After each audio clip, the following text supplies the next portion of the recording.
Welcome to this debate this evening on absolute morality without God. I am your moderator, Reginald Finley. You can check out my website at www.infidelguy.com for we are sponsoring the debate this evening. It is September 23rd, 2005, and we have two individuals on the phone with us right now. We have Erik Wielenberg and Dr. Robert Morey.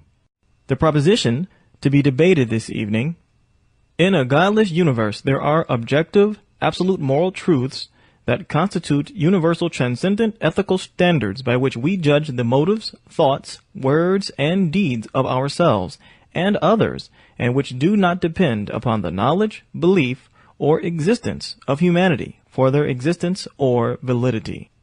And that is the debate this evening. Now, Dr. Morey is hailed as being one of the primary Western voices against Islam.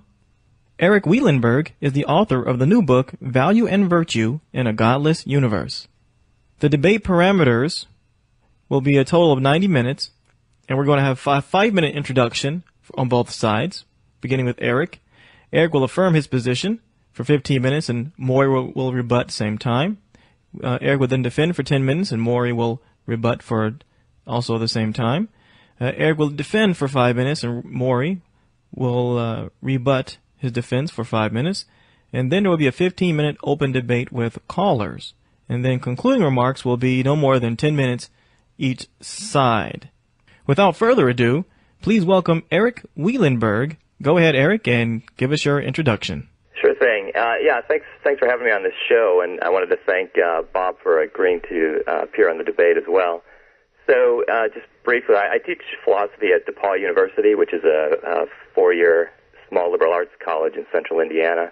I've been there for about 6 years. Before that, I did my graduate work at University of Massachusetts, and while I was finishing up there, I spent a year at Notre Dame. They've got sort of I guess you'd call it a philosophy of religion think tank there, so I spent a year there while I was finishing up.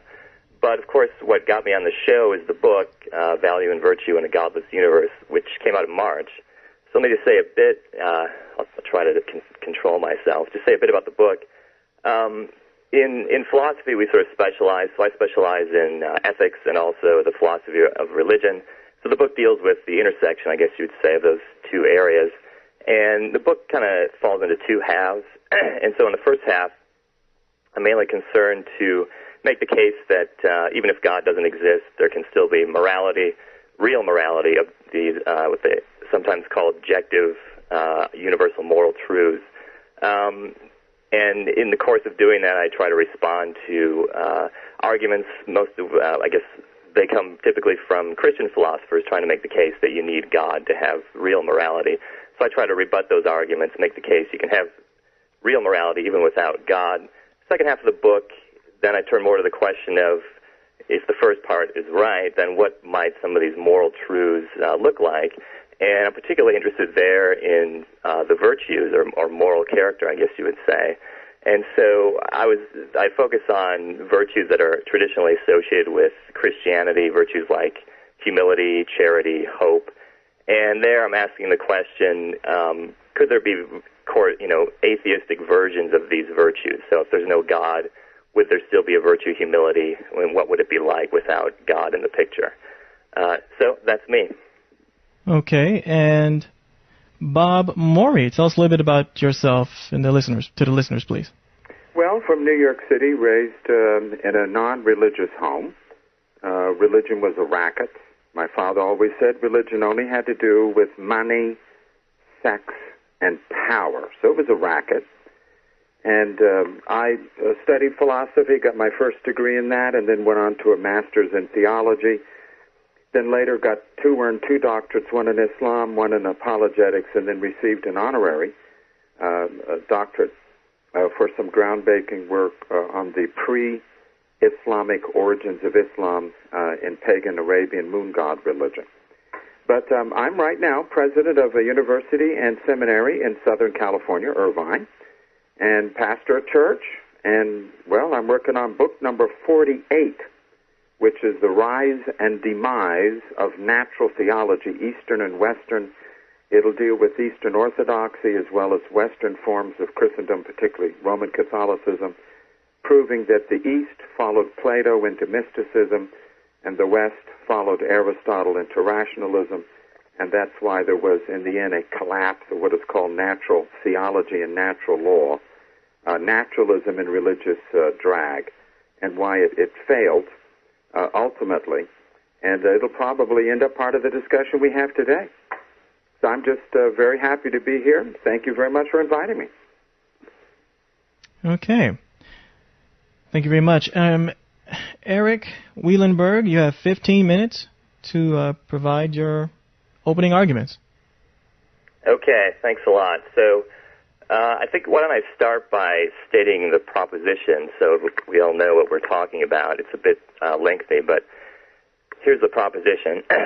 In a godless universe, there are objective, absolute moral truths that constitute universal transcendent ethical standards by which we judge the motives, thoughts, words, and deeds of ourselves and others, and which do not depend upon knowledge, belief, not depend upon the knowledge, belief, or existence of humanity for their existence or validity. Okay, so there's the proposition I've been charged with arguing in favor of. So I take it that Bob and I agree that moral truths of this sort exist, but what we disagree about is whether they require the existence of God. Bob says they do, I think, and I say they do not. In any case, I'm going to argue that reflection on the relationship between God and morality suggests that there are moral truths of this sort that are necessarily true and consequently are true whether God exists or not.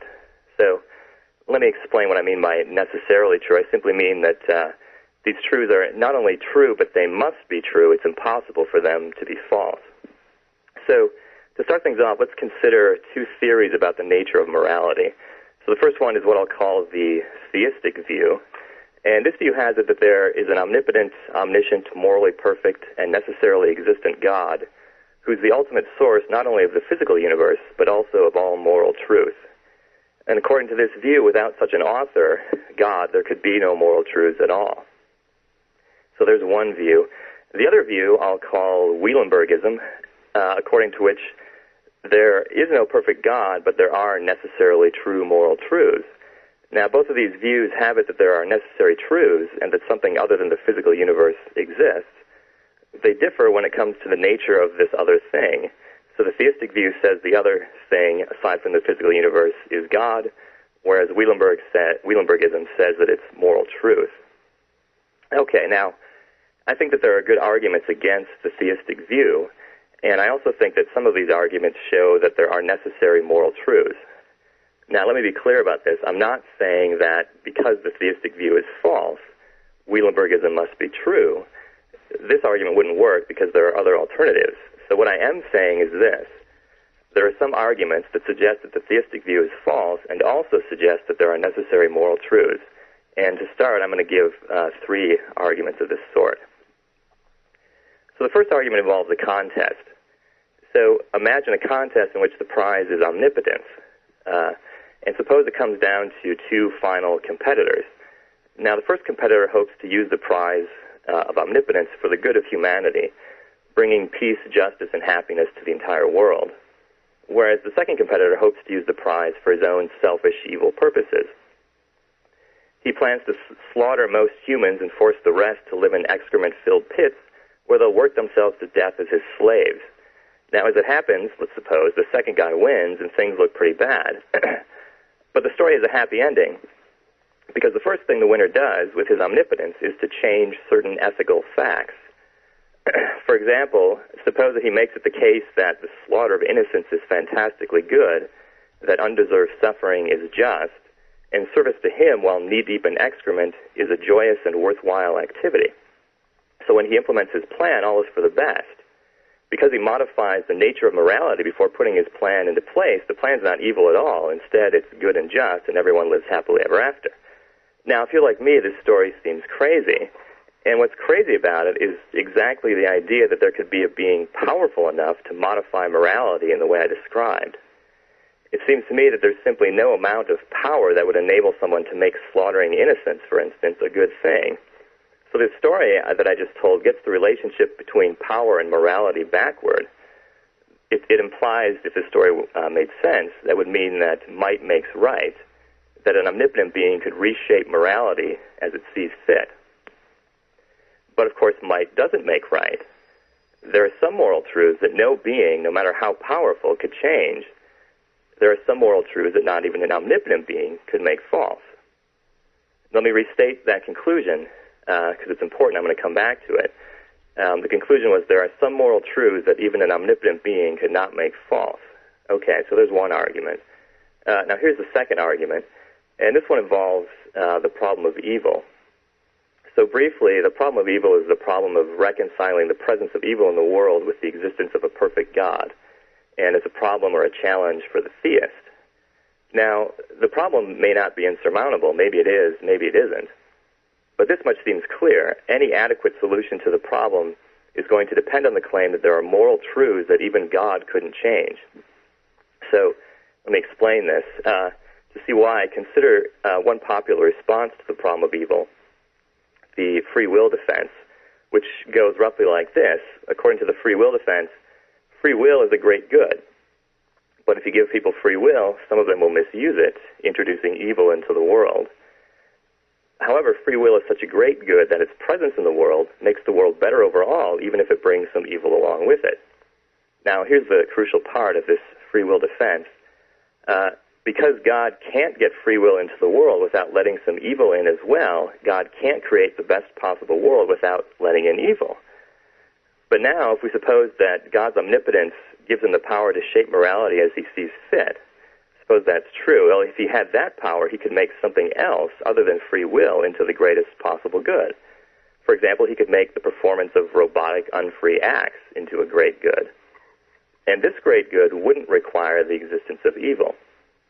So if God had absolute control over morality, he'd have no excuse for letting evil into the world, and this would make the presence of evil in the world totally inexplicable, and so the problem of evil would be absolutely unsolvable. So here's the upshot of the second argument. If the theist wants to have any chance of solving the problem of evil, he'd better say that there are some moral truths that even an omnipotent being couldn't make false. Okay, so one third argument. This is the simplest of the three. So this one starts with a simple premise that some things are intrinsically good. That is to say, they're good in and of themselves or good in their own nature. Their goodness is not derived from any external source. So here's one possible example. Consider falling in love. Seems to me this is an intrinsic good in and of itself. But if there are intrinsic goods like this, then their goodness isn't derived from God because God would be an external source. So it doesn't take God to make falling in love good. It's good in its own nature just because of the sort of thing that it is. And so this third argument, I think, shows that there are some moral truths, like love is intrinsically good, whose truth is independent of God. Okay, now, if these arguments work, it follows that there are moral truths that not even an omnipotent God could make false. Now, this can be puzzling. How could this be? Can't an omnipotent being do absolutely anything? Well, most theists have recognized that the answer to this question is no. There are some things that even an omnipotent being cannot do. So, for instance, theists like Thomas Aquinas, C.S. Lewis, have recognized that some things are simply undoable because they're just plain impossible. Popular example, not even an omnipotent being could create a round square. This is because it's a necessary truth that there are no round squares. They're just plain impossible. So if I'm right that some moral truths couldn't be made false even by an omnipotent being, this suggests that these moral truths are necessary truths. And if they're necessary truths, they're still true even if there's no God at all. And furthermore, these moral truths don't depend on the knowledge, belief, or existence of humanity for their truth. They're true if there's no God. They would still be true if there were no people.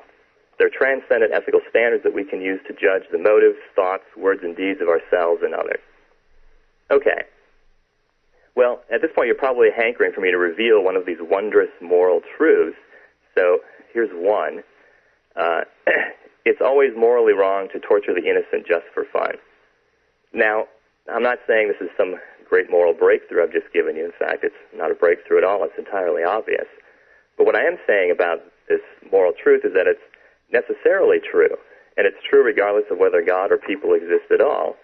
And I think we can use it to judge others and ourselves. So one sort of obvious example. Another question that arises here is how we come to know these moral truths. Well, the nice thing about necessary truths is that they're often obviously true, so that if you understand the relevant concepts, you can often see that they're true just by reflecting on them. So, for instance, consider the claim that there are no round squares. I think if you understand roundness and squareness and think about them properly, you'll see that there couldn't be any round squares. The concepts involve a contradiction. In much the same way, I think that if you understand the relevant concepts and think about them properly, you'll see that torturing the innocent just for fun couldn't be morally permissible. One final thought here. Theists often rhetorically ask atheists where moral truths come from if there is no God. So, do they just magically pop into existence purely through chance? Are they somehow randomly spit out of the meaningless void? And these sorts of questions can be an effective rhetorical device, but notice the assumption that they rest on. The crucial assumption here is that all moral truths must come into existence at some point. And I think this assumption is mistaken. At least some moral truths are necessarily true, and so they don't come from anywhere. So my answer to the question, where do these necessary moral truths of yours come from, is much the same as the theist's answer to the question, where does this God of yours come from? The answer in both cases is they don't come from anywhere, they exist necessarily. So let me by way of conclusion, just review what I've said, try to keep things clear. So I gave three arguments, and these arguments were designed to show that at least some moral truths are necessarily true, and so they're true whether God exists or not. So they'd still be true in a godless universe. So the arguments were, the first one involved the imaginary contest, the second one related to the problem of evil, and the third one is based on this idea that some things like love are intrinsically good. And so I think that arguments like this, they teach us that the theistic view that I described at the beginning is false, because they teach us that some moral truths are true even if God does not exist. And they also teach us that some moral truths are necessarily true. Such truths lie at the very bedrock of reality. They're created by no one, and they're under no one's control. They're absolute, objective, transcendent ethical standards that we can come to know and can use to judge the thoughts, words, and deeds of ourselves and others. I think with that, I realize I haven't used up my full 15 minutes, but I think I'll stop right there with those three arguments, at least at the outset, and I'm happy to turn things over to Bob. Okay, Erik, to let you know that you had another 3 minutes on that, so if you ever want to reclaim those, I'll allow you to do so. Sounds good. All right, Bob Morey. In the godless universe that Erik describes in his book, and I've got a hold of every article that I could possibly find from you, matter, chance, and time are the only things that exist. Anything that is supernatural does not exist. Thus you boldly assert on page 2, quote, no supernatural entities exist, nor have such entities existed in the past, nor will they in the future, end quote. Of course, this would mean you'd have to become a supernatural entity in order to make such a universal negative verifiable, because you'd have to be eternal, omnipresent, omniscient, and omnipotent in order to verify that no supernatural entities ever existed in the past, exist in the present, or will exist in the future. But we're not dealing with the issue of epistemology at this point. We're dealing with your view of ethics. We can save a discussion of common logical fallacies that I discovered in your work later. My discussion will be in two parts. Number one, the self-refuting nature of naturalism.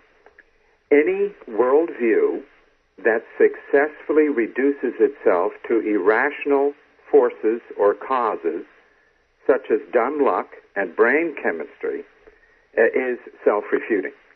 On page 129, we read this.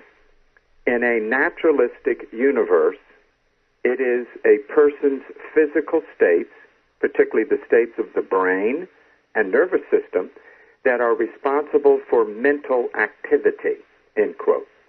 In other words, the ideas running around in my brain and in your brain are produced by chance-driven firing of electrical charges along the synapses of the brain, which one materialist that I debated not too long ago on ABC called brain farts. Your ideas are no more rational than a fart. They are results of such irrational forces as the physical state of your brain and nervous system. On page 111, every thought we think takes place within a framework not of our own making, end quote. Now, a naturalist must give a naturalistic or material explanation of belief in supernatural entities. Why do the majority of people persist in believing in gods, goddesses, ghosties and ghoulies and spirits and demons and things that go bump in the night? Why do they continue to believe in things that are beyond nature? Well, on page 129, we read, if naturalism is true, then human beings are part of the natural world and consequently can be understood using the methods of science. One benefit of abandoning the myth of a non-physical soul that is the true self, and it is responsible for our mental activity, is an increased understanding of how the brain works and how it is responsible for our mental states. Now, Erik has no problem using this paradigm to explain why the majority of human beings believe in some sort of supernatural entities. People believe in supernatural entities because their brains are wired that way. On page 158, we read, we are to some extent hardwired for religion. And then you refer to a couple of authors, one of whom I've debated on, as I said, on radio. Some naturalists have claimed that they've actually discovered that part of the brain where the idea of God, gods, goddesses, ghosties, ghoulies, things that are supernatural, where these ideas are chemically generated, where they bubble up through brain chemistry. Since belief in supernatural entities can be traced back to chance-driven, irrational physical causes such as brain chemistry, these ideas are inherently irrational. Since belief in God is the result of brain chemistry, some naturalists have suggested that science should discover some way, chemically or by surgery, to alter the brain, to erase that part of the brain where the idea of supernatural entities keeps bubbling up. Erik seems to entertain such ideas when on page 135 he refers to brain modification. Then on page 139, quote, my proposal is that science can help us become morally better. Or again, page 140, we ought to focus our efforts now on using science to master the heart of darkness within us, end quote. And then you conclude the book by saying, quote, I have recommended putting science to use in the Platonic quest for a reliable way of making people virtuous, end quote, page 160. Now, the Yahudim get very nervous when we hear Germans talking about science making people anything, and particularly when we hear making people virtuous. And it would seem clear from his book that his vision of a virtuous society would mean there would be no room for belief in God, that atheism is certainly more virtuous than theism. Thus, atheism is a virtue while theism is a vice, so science can be put to work to eradicate theism, the belief in supernatural entities of some sort. And this, of course, would mean we wave goodbye to free will and say hello to George Orwell's robotic society of social engineering. The problem with this whole approach of basing everything upon matter, chance, and time, and saying there's really nothing beyond that, is that it's a sword that cuts both ways. Where do the ideas of naturalism, materialism, atheism, agnosticism, etc., where do they come from? And most important of all, where does Erik's idea of something he calls objective moral truths in a godless universe, where do they come from? They, too, are nothing more than brain farts. They are just as chemically based as theism, and thus ultimately are nothing more than a combination of matter, chance, and time. Perhaps brain modification through surgery or medication is needed to alter the part of the brain where ideas of atheism and naturalism are chemically produced. Brain modification techniques can be used to rewire the defective brains of atheists so that they, too, would believe in God automatically without any problem. Perhaps a pill a day will keep atheism away. Now, Erik's idea of objective, absolute moral truths is itself the product of chance-driven chemical secretions and electrical charges in the synapses of the brain, and hence hopelessly irrational in origin and quite meaningless. Part 2, Erik's objective moral absolute truths function in his system in the place of God in the Christian system. Several illustrations, I think, will demonstrate this. Number one, in the Christian world, God judges our motives, thoughts, words, and deeds. In Erik's world, his so-called moral truths, quote untruth, judge our motives, thoughts, words, and deeds. Number two, in the Christian world, we can judge other people's motives, thoughts, words, and deeds. And in Erik's world, just as well, we can judge other people, and we can judge their thoughts, their words, and their deeds by his so-called moral absolutes. In the end, we are still being judged by someone or something outside of us, above us, and superior to us, and hence we are no longer free. Number three, in the Christian world, God determines our fate. In Erik's world, chance determines our fate. Either way, someone or something rules our lives, and thus we are not the captain of our own fate. 4, in the Christian world, good and evil are attributed to God. Like Job said, have we received good from God? Shall we not also receive evil? But on pages 109 and following, Erik invokes blind chance as his version of the God of the gaps. If something good happens to you, it's dumb luck. If something bad happens, it's bad luck. Now, luck and chance are blind. They are not following a predetermined path. And in his version of humility, it's the recognition that anything that you might accomplish, anything that you might do, in reality, just mean you got lucky. So Erik wrote a book, and it was lucky that it got printed. It was lucky that it was dumb luck that he got his degree, and it's luck that he's teaching, and it's luck that we're on the program. And the God of the gaps that explains all, that does all, is chance. So, of course, chance cannot explain all and do all. There are limitations when it comes to statistical studies dealing with the issue of chance. Then number 5, in the Christian world, God exists, but not in a material way. You can't go weigh and measure God. His existence is defined in a supernatural, metaphysical way.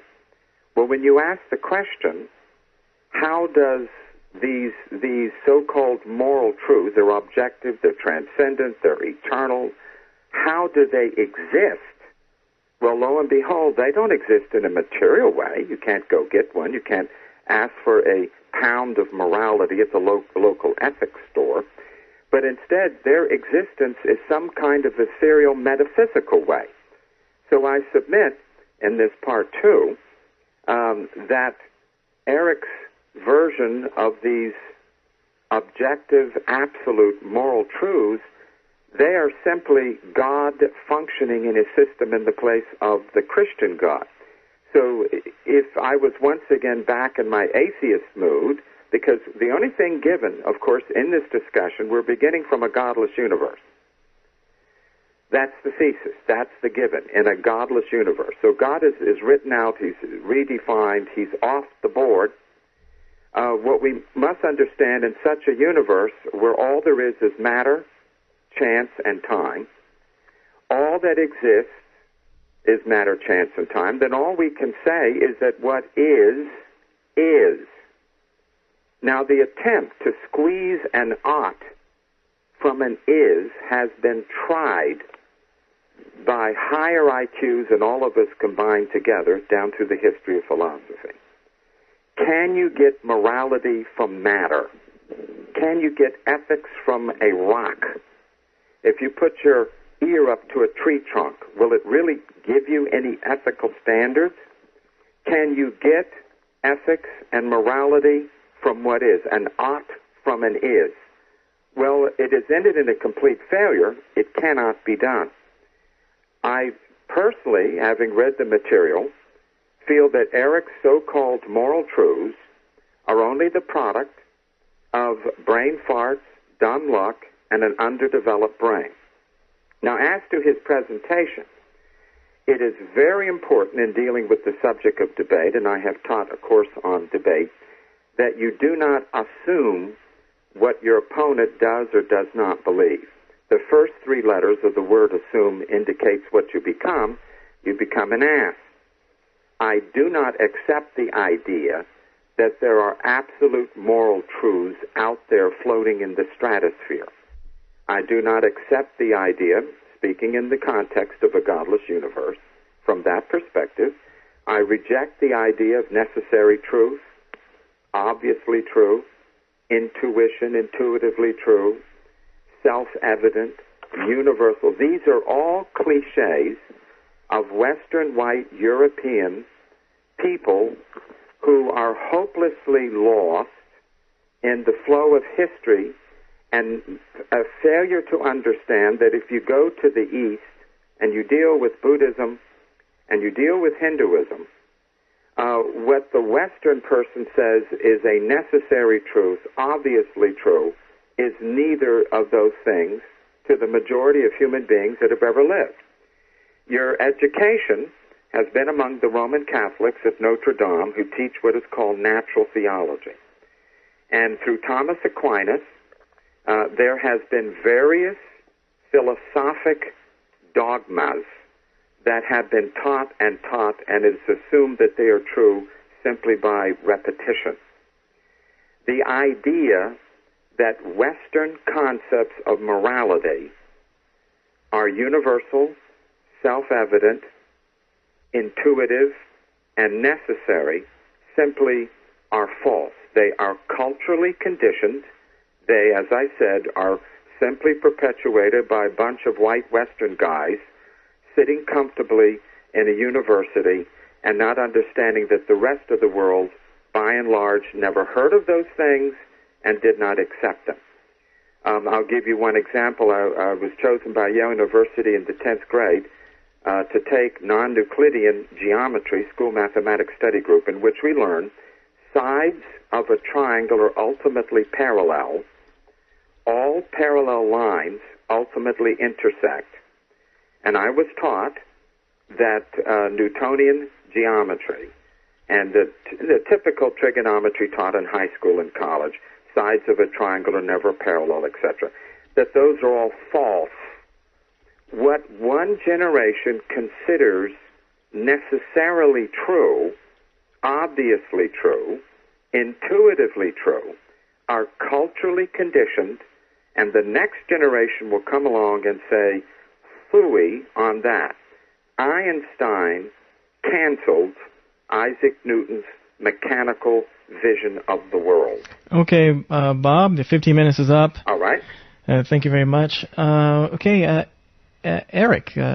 time for you to defend your position. You have 10 minutes. Okay, thanks a lot. Well, let me first observe that Bob offered no responses to the three arguments I gave at the outset. Perhaps that will come later. I understand. I think we both had prepared open remarks. I'm sure he wanted to get his points in. But, I mean, in the end, there was nothing there that touched really on any of the three arguments I gave. So let me try to go through some of the points that he made and address them. There was a preliminary point. There's an argument you'll hear quite a bit, which goes something like this. In order to let me back up. He observed that early in my book, I was describing naturals, and I said, according to his view, there are no supernatural entities, haven't been in the past, haven't been in the future. course, I also make clear in the book that the book contains no arguments for naturalism. The overall project is, let's suppose it's true and see what would follow about ethics.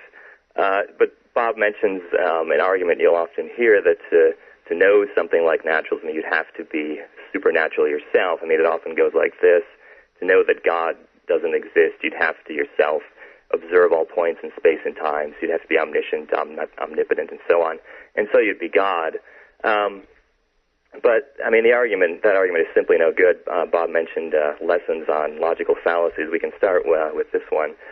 Here's an argument that proves that it's easy to show that something doesn't exist. Suppose that we were wondering whether there was an omnipotent, all-powerful, all-knowing being whose overriding goal was to prevent this debate from ever occurring.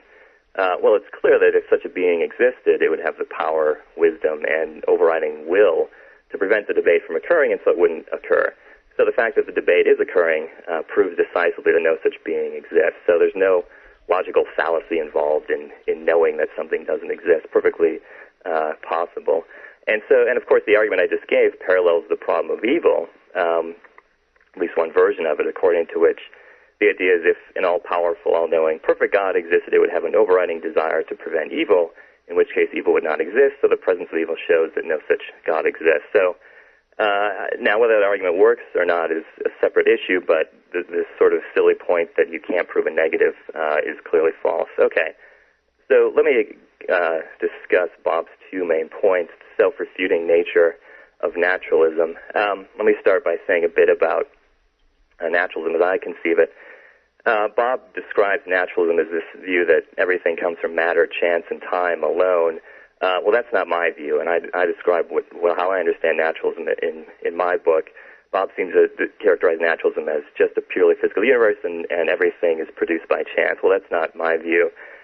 He says on naturalism, it's self-refuting, self-defeating, because all of our thoughts would be produced by physical processes, and so they would be, as he puts it eloquently, it is a nice touch, brain farts, and so they would be meaningless or false or something like that.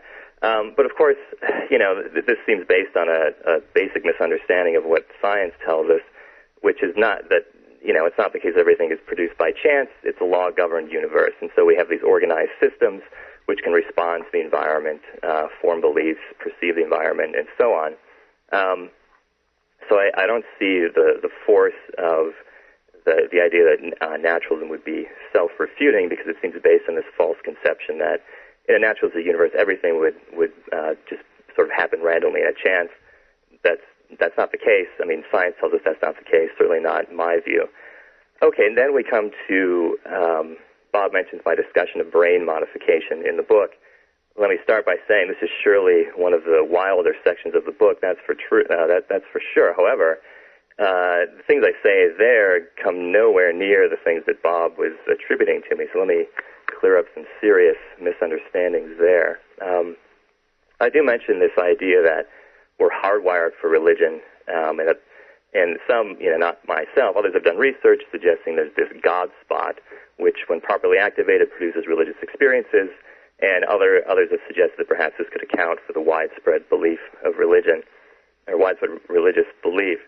Now, I think Bob suggested that I was trying to use this as a premise in an argument designed against the rationality of religious belief, but I gave no such argument. So I never said that because we could locate the source of these beliefs in the brain, that they must just be brain farts or false.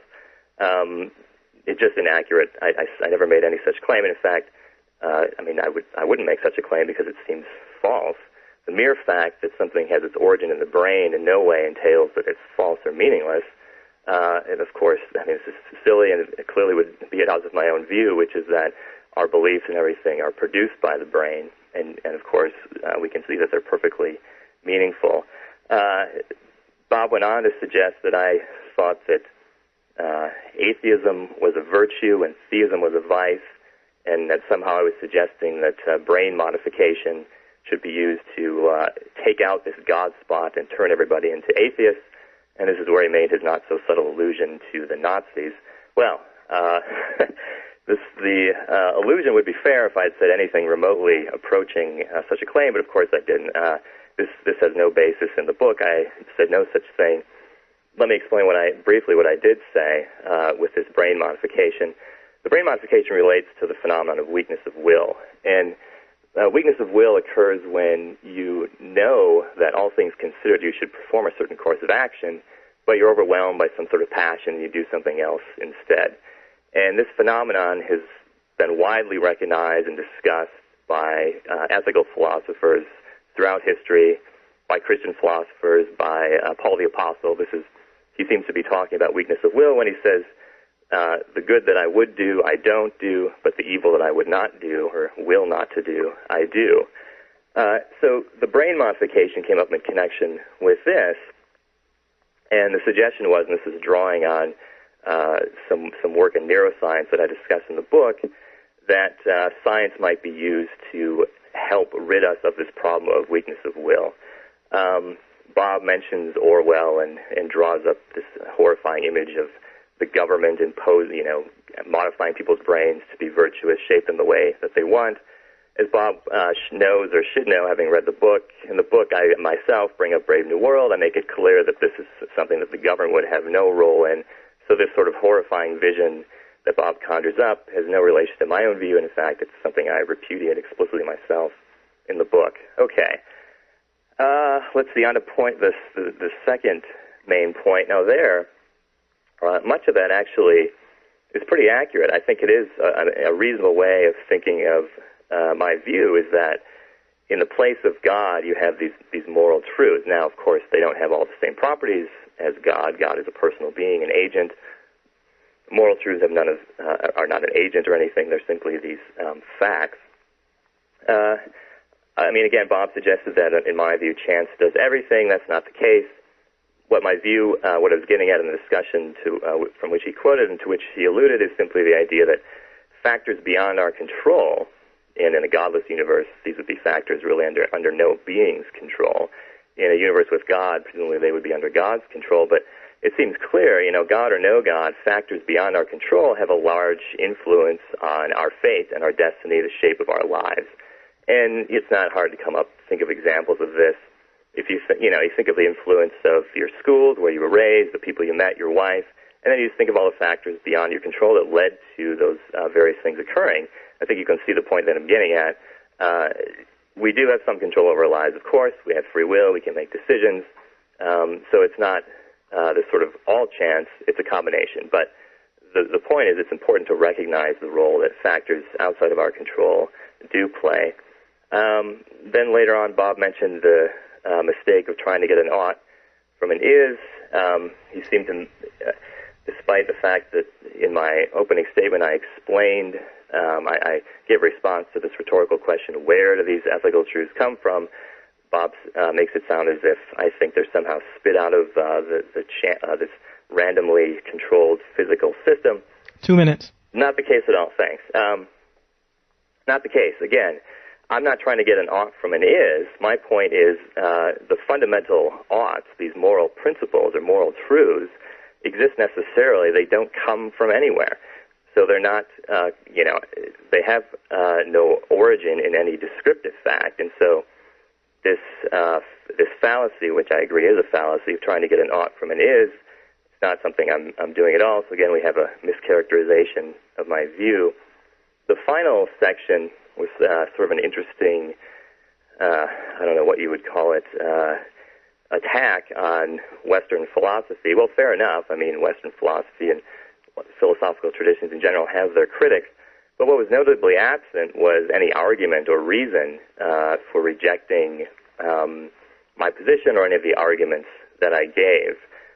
We had some name-calling and some sort of disparaging labeling, but of course that's no substitute for reasoned argument. So, overall I would say that most of what Bob said was based on mischaracterizations of my view. I tried to clear some of these things up, but more importantly, nothing he said addressed the three arguments that I gave at the beginning, which, again, those are designed to show that there are going to be moral truths that no being, no matter how powerful, can change, and that suggests that they're necessarily true.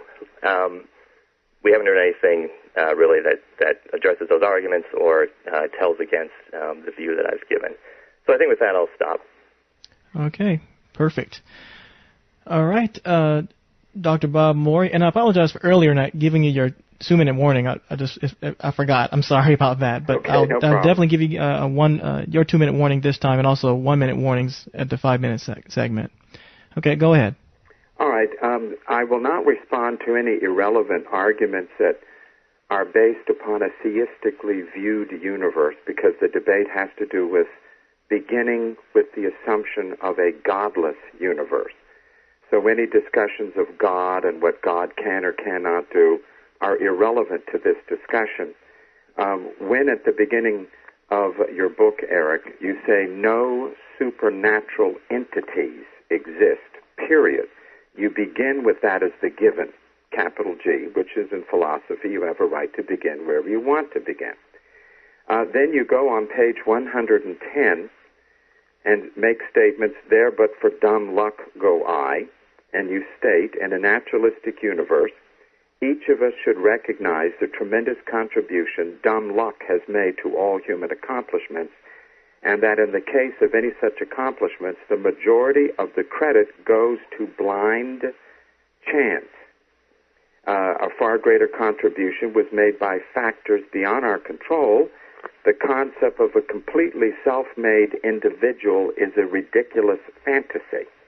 Once you say, I'm beginning with the assumption, there never has been, is not now, and will ever be, any supernatural entities, and that's my beginning assumption. I'm not going to prove it. I'm just going to assert it and go on.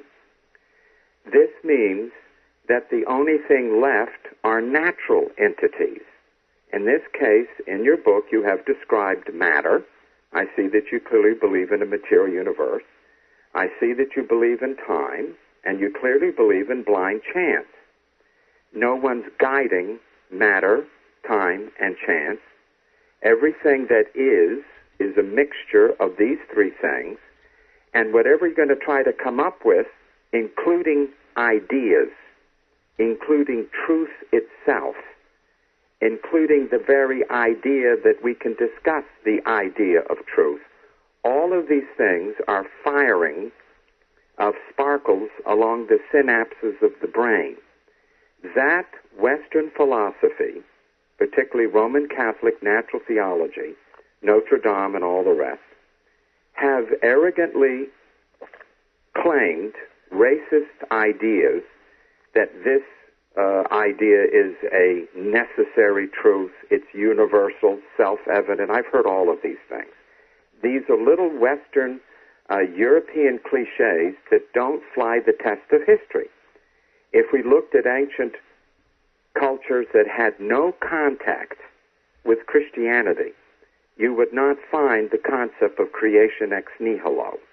You would not find the concept of the fallen nature of man. And, from my research, you evidently were raised Lutheran as far as I can tell. I married in a Lutheran church. And this is where you've left Lutheranism, but Lutheranism has not left you when you make a statement, the greatest challenge we face is the dark heart within ourselves. I'm sure you meant that metaphorically, but I'm sure there's some atheist callers who might take a contradiction to the fact that you still carry the concept that we have a dark heart, we have an enemy within. Western ideas of virtue, once you look at the history of mankind, are not self-evident, universal, transcendent, supratemporal, supracultural. They are limited and culturally defined and culturally bound. Speaking in the perspective of being a godless, secular person who believes that even our discussion that we're doing right now has to do with the synapses of the brain and chemistry, I don't see how, in a postmodern world, you can continue to uphold medieval Roman Catholic concepts of virtue that came out of Plato and Aristotle, particularly the Greek philosophers. How can you do this? What is the justification? I do not find that your discussions of why God failed you, and you rightfully so in your book become autobiographical, and I'd say about half of your book is not to the point. That is, you're explaining why you're no longer a Christian, your psychological reasons for leaving and things of this nature, but that's irrelevant.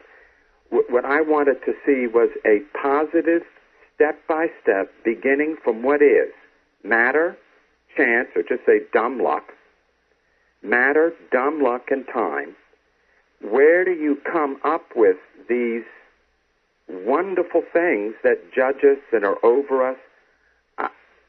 Speaking from my own experience as a godless, secular person, I never saw them, so they're not self-evident to me. They were never evident to my father, who mocked them. Where do they come from?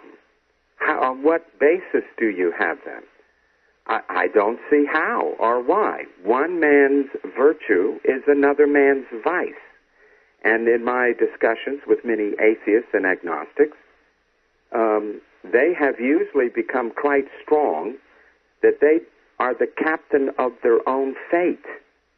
Instead, we are told that blind chance is the captain. We are told by atheism, no one has the right to judge you. You judge yourself.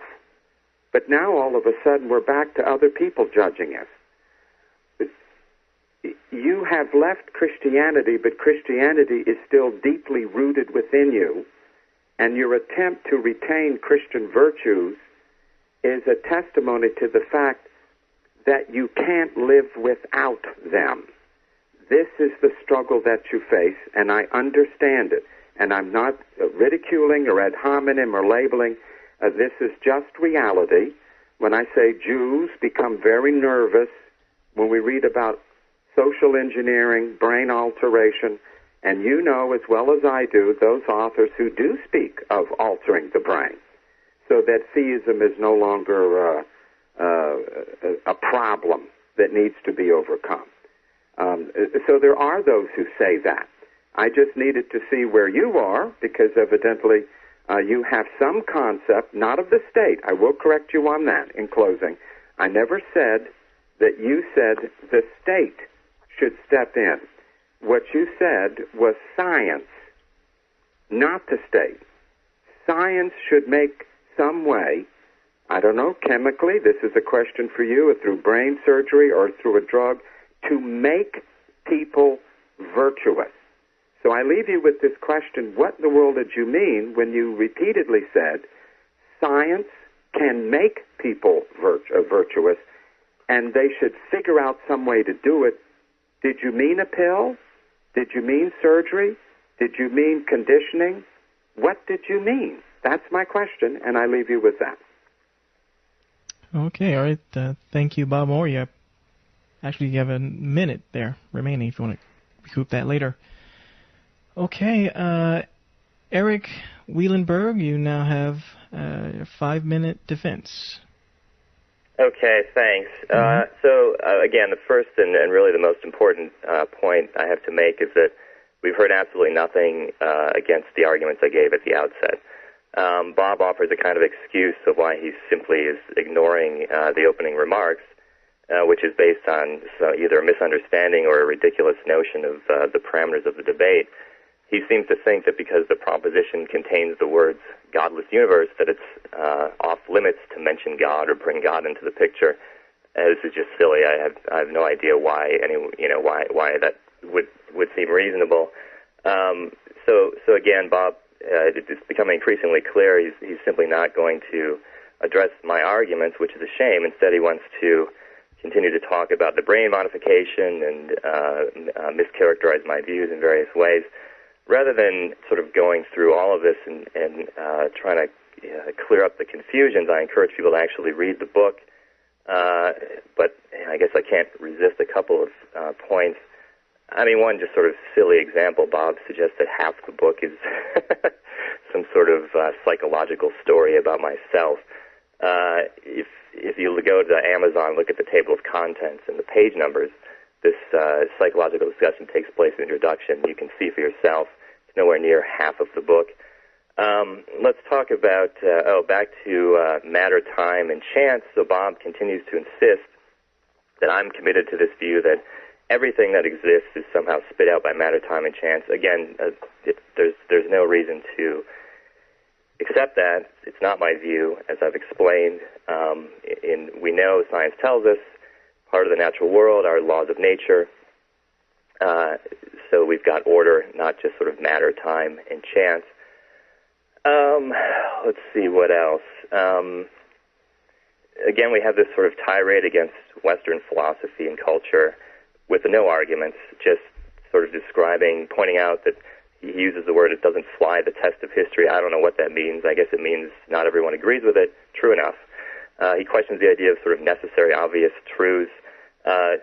One point I think is worth making, this connection is if there aren't any necessary or at least obvious truths, we're not going to be able to know anything. You've got to start with premises. You've got to start with premises that themselves cannot be proven. So if Bob thinks that there aren't any truths that are self-evident or obvious, it's unclear how he thinks we can know anything at all. And so my suggestion is that it's perfectly acceptable and reasonable to start with certain moral claims as self-evident, obvious truths. Let's take the particular example I mentioned in my opening remarks, which is that it's morally wrong to torture the innocent just for fun. Now, I don't know whether there's been a culture or a person who disagreed with that statement. I don't really care. It seems entirely irrelevant. If Bob wants to suggest that there are no necessary or obvious truths, I take it his view is that we can't be sure that it's morally wrong to torture the innocent just for fun, and I leave it to the audience to decide whether that's a reasonable position to take. Let's see, we have this sort of amateurish psychoanalyzing of Wielenberg, God has failed me and such. Again, I think, it's silly, it's beside the point, has nothing to do with anything. I suggest people read the book to see to what, what's said psychologically there. He mentions the dark heart, the term that I do use, and suggests it has a Lutheran origin. But when I talk about the dark heart, I'm really talking about, again, it's related to this phenomenon of the weakness of will, just the point that there are these passions and desires that sometimes overwhelm us and cause us to do things that we regret later or, even at the time know that we shouldn't do.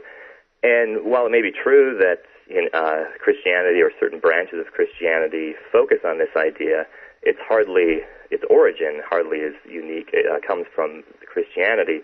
Again, it's something that Aristotle, Plato talked about long before Christianity was on the scene. So there's no sort of, Lutheran hangover that I'm suffering from, or at least I don't think the dark heart comment shows that I've gotten such a hangover. So finally he asked about what do I mean when I say science can make people virtuous? Well, again, as I say in the book, the idea is it can help us, this weakness of will. And as I said before, this is clearly the most speculative part of the book. And the idea, it would be some sort of brain modification. I don't know how. But again, the idea that we would have people just imposing this on others is not the idea.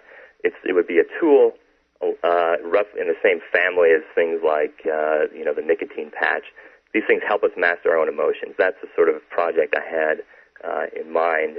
Again, not this sort of horrific surgery making everybody atheists or anything of that sort. But my main point is we've heard nothing that tells against my view or against the arguments I gave at the beginning. So I'll stop there. Okay. All right, Bob Morey, 5 minutes. Okay, thank you. In any debate, when you have a thesis that is agreed upon by both sides, in this case, in a godless universe, and we both agreed that we would discuss, given the premise that we're living in the universe that atheists envision, a godless, no supernatural entities, no ghosties, no ghoulies, no spirits, no demons, no devils. This is something that both Erik and I agree upon. So in his book, he says no such supernatural entities exist. Well, what are you left with? When I stated that philosophically naturalism has always said matter, chance, and time, he's saying there's something else that exists outside of those things, but at the same time he mentions laws of nature. Well, the word nature, of course, takes us back to matter, And you are dealing with a combination of matter, chance, and time.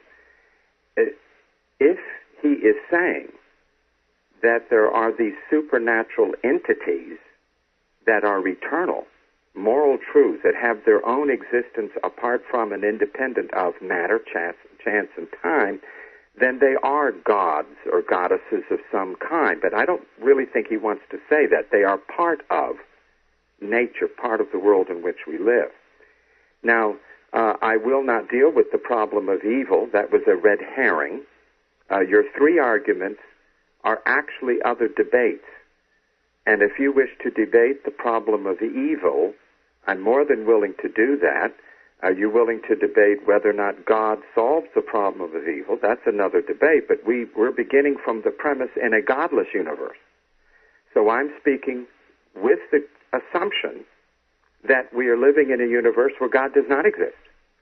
And if that's the case, then given postmodernism and where we are today, we recognize that cultural imperialism, we recognize that Western European white people have redefined things and then tried to impose it upon other cultures. You have one natural theologian who was asked, after he said that his views were universal, self-evident, intuitive, and he was said, well, what about the Hottentots? And he said, well, when it comes to the third world, they are savages and they don't count. Well, this kind of racial superiority has to be called. In a godless universe, why should the white European man be given more credence than a black man or a yellow man? So that in terms of the history of ideas, you will not find Western ideals of morality entrenched in, we don't have the time, but in the Mayan, Central America, South America, and the African and the Oriental, you will not find many of the things that he wants to claim as universal are not universal. And then lastly, when you talk about having a patch that would help you to be a virtuous person, you are assuring us that nobody would put it on you. It's voluntary. We do appreciate that, Eric, that it would be a voluntary brain modification through chemistry. But there are immense ethical issues. Is virtue virtuous if it is chemically produced by a patch and not something that you develop through character? There's an immense problem there. So, no, I'm not going to go off in tangents, red herring trails, things of that nature. You've mentioned things that are legitimate issues of other debates. The debate is in a godless universe where there is no God, no supernatural entity. All you have are natural entities of matter, chance, and time. And I don't care how you want to weave them together. In the end, that's all you have, unless you're going to have these so-called moral truths as supranatural entities.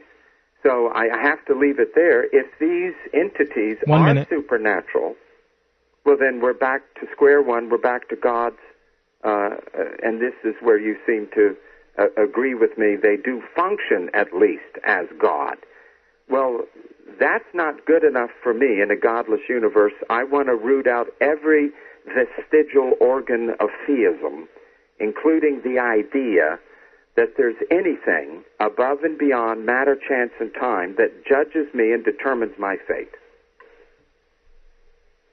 Okay. That's it. All right, thank you. At this time, gentlemen, what I would like to do, it seems like both of you are quite disappointed, I think, in each other's arguments at this point. So if you guys allow it, I would like to have both of you maybe do a crossfire for about 10 minutes, just back and forth, doing some dialogue so we can really get down to the points and address issues that need to be addressed. I don't feel like the points are getting addressed like they need to. Is that okay with both of you? Can we do a little bit sure. of... Yeah. Fine with me. Okay, yeah, great. I have All right. some questions. I'm more than free to ask, and Eric, I'm sure, is more than comfortable to answer. Okay, good. Excellent. Okay, we'll begin with Eric. Go ahead. Okay, well, let me just, if I could respond to, again, this interesting reason why Bob is saying he won't address any of my arguments. He calls one a red herring because it somehow, relates to the problem of evil. But of course, the argument wasn't, the problem of evil itself, solve it, which would be another debate. That's not the argument at all.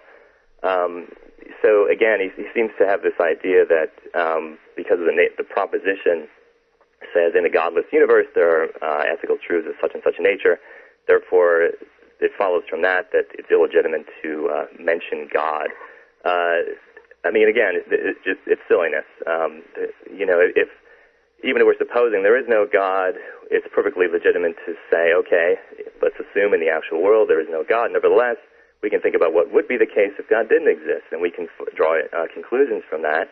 And in some cases, we can draw conclusions about the actual world, as I've done in my arguments. This is no more illegitimate or mysterious than, imagining, okay, suppose I were being speared by a unicorn right now, would I survive? And we can see clearly the answer is no.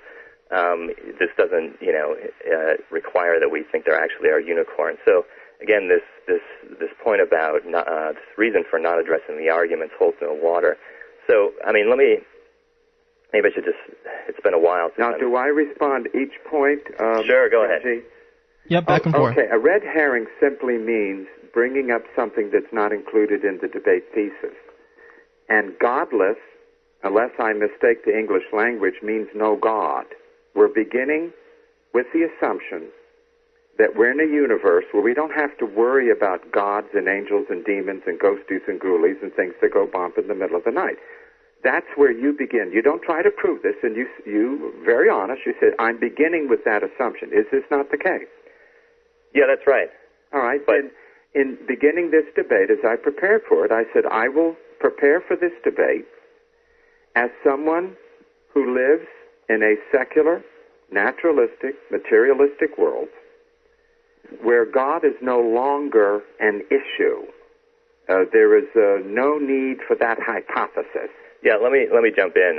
Again, this it's very bizarre. Just because we're, let's suppose there is no God, therefore we're not allowed to mention God, and God is to be all this. Anything remotely like God isn't allowed. There's no basis for that, right? Even if we assume we're in a universe with no unicorns, which seems to be a reasonable assumption, why would we can still talk about what would be the case if unicorns did exist. So, this idea that the proposition of the debate rules out addressing my arguments, it holds no water. Well, we have a disagreement. If the debate is on X and you bring in Z, I'm not going to follow a discussion about God when it's a godless premise. I'm assuming with you, I'm stepping in your shoes. I'm assuming the atheist perspective for the purposes of this debate. Well, you're not assuming my atheist perspective. You're assuming some silly caricature. You mentioned that I was engaging in another debate. It's very easy to refute your opponent when you just pretend he holds some silly view that he doesn't hold. So again, if you... Well, what exists beyond matter, chance, and time, or the combination of said things? Do you have any supernatural entities in the universe? I said right at the outset, I described this view that I called Wielenbergism, which says, in addition to the physical universe, which I guess would contain those things you mentioned and some other stuff, there are necessarily true moral truths. Now, do they exist? Yes, they exist. It's not a material existence. No, it's an abstract, non-physical object. So it's considered something, here's another example, possible example. Like an illusion? No, not like an illusion. Here's an example, like the number 5, abstract object, not a physical thing, yet it's as real as this chair that I'm sitting on. So, again, it's in the opening section of my book, as you know, I describe naturalism. Naturalism is a much abused and a word that has given lots of different meanings. So at the beginning of my book, I try very carefully to explain what I mean by naturalism. And what I call naturalism is not what you have been calling naturalism throughout the debate. Well, there is the traditional classic meaning of naturalism, the belief that all there is nature. Which is why at the beginning of my book, I make clear how I'm using the word naturalism so that there isn't confusion of this sort. Well, the only difference between you and a traditional naturalist from your book is that you believe there are absolute moral truths, whereas 99.9% of naturalists have gone on to state that there aren't. I mean, the majority of atheists that I have known and grew up with were very much like Julian Huxley was on the, I don't know, how old are you? 33. Oh, you're okay. All right, I'm just old a baby. enough to be your dad. But anyway, I was in New York City watching a talk show, and Julian Huxley was on. And he was asked, why did English society embrace evolution so quickly? He said, because of morals. And it was David Frost said, morals? He said, yes, we wanted to get away from them as fast as possible. And so he talked about his father, and he talked about this, that, and the other. And the majority of atheists that I have met and I have known, even my own family, the very idea that there would be such a thing as absolute objective moral standards by which they're judged and they can judge other people would be so repugnant.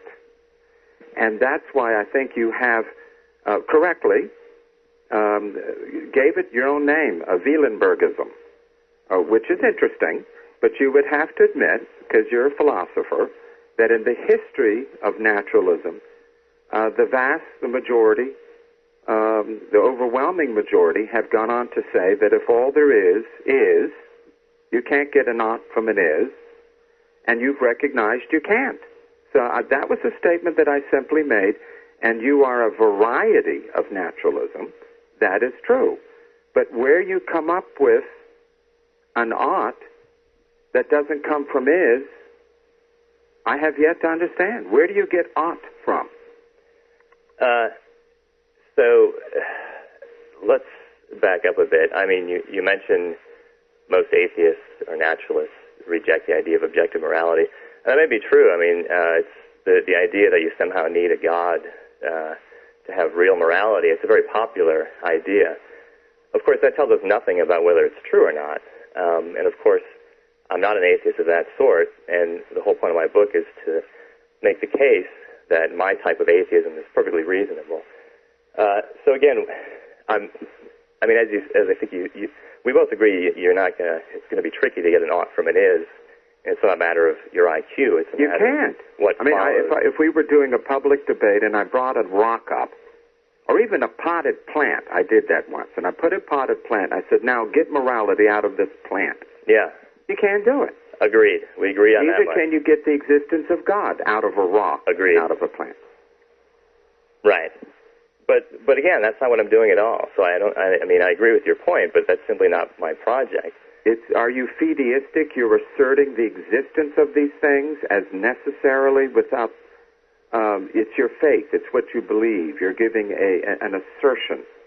They exist, take it or leave it, that's all there is, baby. No, I'm asserting that they exist, but again, I gave 3 arguments, and there are more arguments in the book, why we should think that these things exist, even without God. But so there's nothing fideistic about it. It's within the Roman Catholic world, you may discuss whether, with the Platonic influence, whether God is looking to some objective moral principles. But to someone like myself who rejects Plato and Aristotle and Roman Catholicism and natural theology and natural law, and who rejects the idea that there are these things floating around called morals, what can you say to me when I said I think it's a bunch of nonsense? It doesn't exist. You haven't proven. You've asserted it. And your argument within the circle of Roman Catholic theology may fly with a Roman Catholic or half Roman Catholic like William Lane Craig or Roman Geisler or someone like that. But with someone like myself, that won't fly at all because I don't believe in natural law. I don't believe in natural theology. Well, look, I mean, you said I think you said it hasn't been proven or no arguments were given. But again, I mean, those 3 arguments from the beginning, those were arguments for this position. But arguments are given in a context, right? Well, of course. Like I said before, we've got to, you're not going to get anywhere unless you take some things as self-evident. Now, I mean, I'm not particularly worried about convincing you. I mean, it seems to me that What I'm more worried about is convincing, I guess, the public or the audience. And so, I mean, I think the way to think about it from the audience's point of view is what is a reasonable position, what is something that's reasonable to begin with. Now, what is and whether reasonable, I can convince you, I guess I'm less concerned. Are you about appealing that. to what is called the common sense argument? What is reasonable to people, therefore it's true? What is reasonable is a psychological phenomenon. It feels reasonable. It feels good. Is that what you mean? Let's take an example. I've mentioned two, one moral and one non-moral. So round squares. Well, that's right? not morals. We're now to math. Yeah, I know. I said I have one that's moral and one that's non-moral. This is the non-moral one. Is one. this a categorical fallacy for you to use one as opposed to the other? No. So round squares, I mean, we think about the concept roundness. We think about the concept squareness. You reflect on those concepts. You ask yourself, could there be an object that has both features, round and square? You can simply see the answer is no. If you understand those concepts. Well, are the sides of a triangle ever parallel? Let's stick to the round square. I mean, the kind of argument can be given. A round square would have... In a multi-dimensional universe, isn't it conceivable that there could be round squares? No. Here's what a round square would be. It would be a two-dimensional object that has four corners and also has 0 corners. 4 corners to be a square, 0 corners to be a circle. And you can simply see that they're arbitrary definition, culturally conditioned? I mean, again, the idea that this is just culturally conditioned and therefore what is false or is just nonsense or we can't know that it's true. I mean, silliness. No, so silliness. I think, but again, I'm not concerned about convincing you. I have a friend who got a PhD from the University of Pennsylvania, where he was attempting to prove that mathematics, arithmetic, etc., was a Western European male heterosexual plot against minorities and women. Yeah. And that 2 plus 2 equals 4 only by convention. Yeah. The laws of logic are only what they are because we agree to them. It's silly. I mean, that's ridiculous. And people aren't getting their PhDs and books the fact that somebody can get a PhD asserting something proves nothing about whether it's reasonable or not. So, again, I mean, it comes back to, I can see the sort of role you're playing, but it comes back to the audience, right, whether they think it's reasonable, whether they could be a round square, 2 plus 2 might not equal 4. But see, that is a categorical fallacy, has nothing to do with so-called moral principles floating in the stratosphere. What do you mean by a categorical fallacy? Well, if you're dealing with math, we can take as a social convenience that with the base, you know, if you change the 10 base and you move to a 2 base and you change the base, 1 plus 1 will no longer equal 2. Sure. It could equal 0. So when you get into quantum mechanics, when you get into modern math, modern science, Heisenberg's principle of indeterminacy, you get into the dancing of physics. You get into all of this stuff that's going on today. The old maxims, be it sides of a triangle never parallel, parallel lines never intersect, a square can never be a circle, they are no longer viewed as self-evident, universal, or necessary, only as culturally convenient because people think that way, because they've been conditioned that way. Now, you know that is the case in modern philosophy, is it not? Is what the case? That we have moved beyond simply assuming that what is reasonable to a Western person means automatically it's reasonable to all of humanity that has ever existed, exists now, and will ever exist. Yeah, I don't endorse any such principle like that. I think any competent philosopher would have moved beyond that principle. That's not, I mean, I don't have any principle like that. I mean, my point is simply there are some things that we can think about and see that they're true. And if there aren't any things like that, there's not going to be knowledge at all. So is that the case? Yes. Well, what's wrong with no knowledge? Well, again... no morals, no knowledge, no ethics, nothing. Right. Live as you please. Yeah, so, again, I mean, I see the role that you're playing. 1 minute, gentlemen.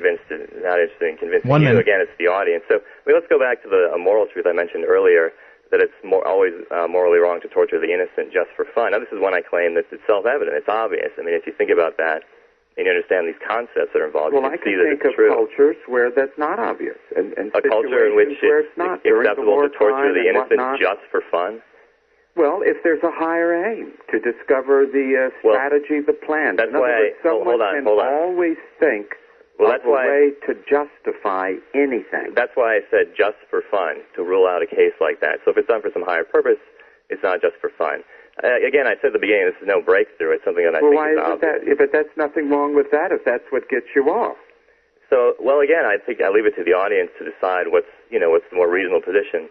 My position is it's perfectly reasonable to take something like this as a self-evident moral axiom and go from there, and request that it be proven or shown that it's not just a result of cultural conditioning hold no water. It's a perfectly reasonable Okay, study. gentlemen, that's the end of this segment. I really appreciate the exchange. Enlightened a lot of us. We have a lot of comments in the chat room going back and forth. Now, I have, if you don't mind, a few questions. Some might be in two parts for each one of you, if you don't mind at this point. Sure. And then we'll take calls. I'll start with Bob Morey.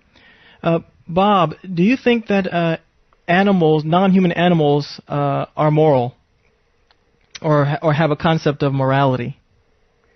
Or are they moral beings, I should say? Make it simpler than that. Or do you think non-human animals are moral beings? Oh, this is an excellent question, because in a godless universe, man is not separated from the animals. We're just, hopefully, a further developed, evolved primate. And animals do not have morals. They don't. My female dog doesn't worry about liaisons with male dogs. There's no conscience, no guilt. Animals do not have morals. And if man is only an animal, then morals is something that impedes his evolutionary development. Have you ever heard of Lord Balfour, Prime Minister of England? No. He wrote a tremendous book. It's referred to as the Encyclopedia of Philosophy. He wrote a book, Foundations of Belief, in which he demonstrated that man's morality and aesthetic taste of beauty hinder his progress to development, and they should have been bred out of the race a long time ago. That morals and beauty, these two things, actually lead to the failure of man to do what he has to do. So, no. Okay. I would say if in a godless universe, we're all animals, some of us hairier than others, coming from different kinds of primates. There's no Adam, no Eve. Forget that paradigm. Some people evolved from orangutan, some from lemurs, some from chimpanzee or whoever. One professor at Columbia makes his argument. Right. Well, if we're animals, no. If we're all animals, then that's it. Forget morals. That's just an evolutionary bad luck that we happen to have by chance. Right. Now, Bob, you keep saying in a godless, but also if God did exist, you also don't think animals have morals as well, either. Now, if you want me to put on the other hat, yes, I would say that morality, so far as animals acting according to it, no, they don't. Okay. Now, this is what I'm curious about. Why is it, if animals don't have a system of morality, how is it that higher mammals especially can form complex social units and they just don't go about willy-nilly killing each other? Well, I'm not aware. Even the chimpanzee will kill and eat each other. National Geographic had a show this last week that I watched on the dark side of primates. Well, we have cannibals in human past as well. But what I'm saying is this: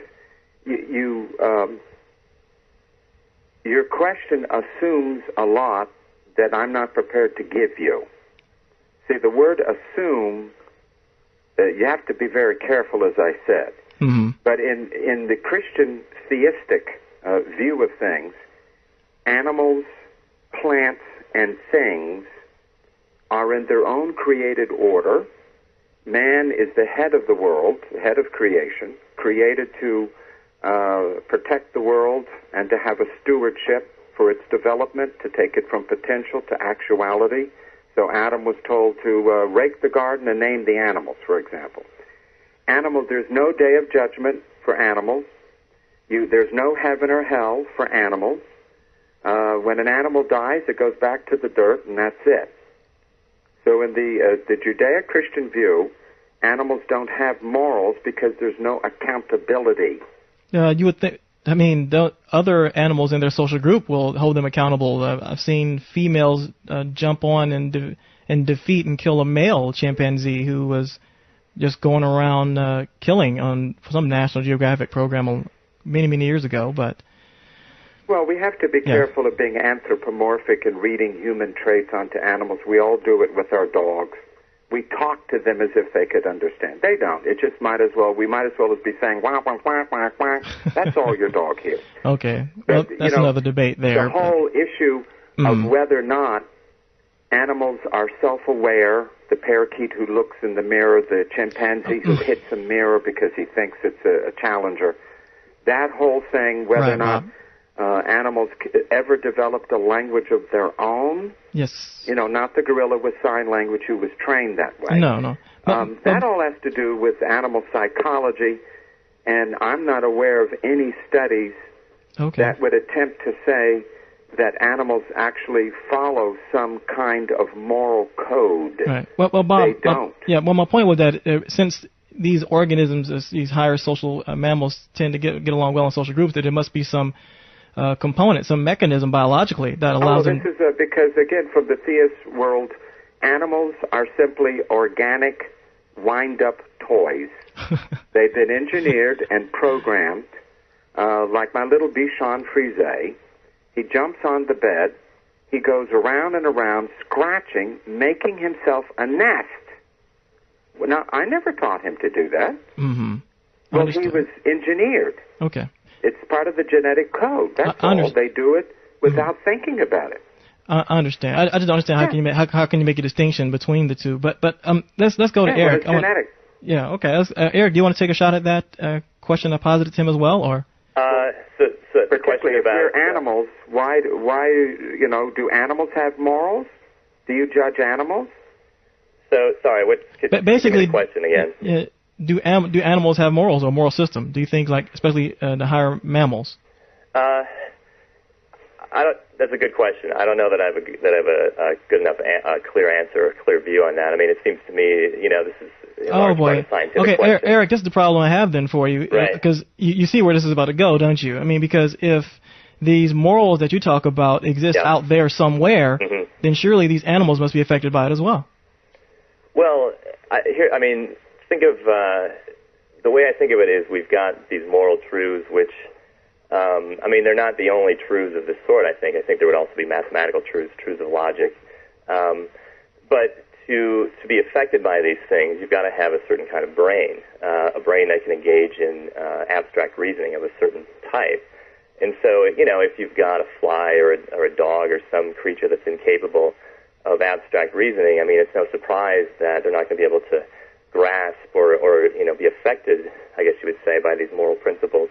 It's the same reason they can't do math. They just don't have the brain for it. But if a creature emerges that has the right sort of brain and can engage in abstract reasoning and grasp truths of that sort, well, they'll be able to grasp the mathematical truths, and I think they'll be able to grasp some of these moral truths as well.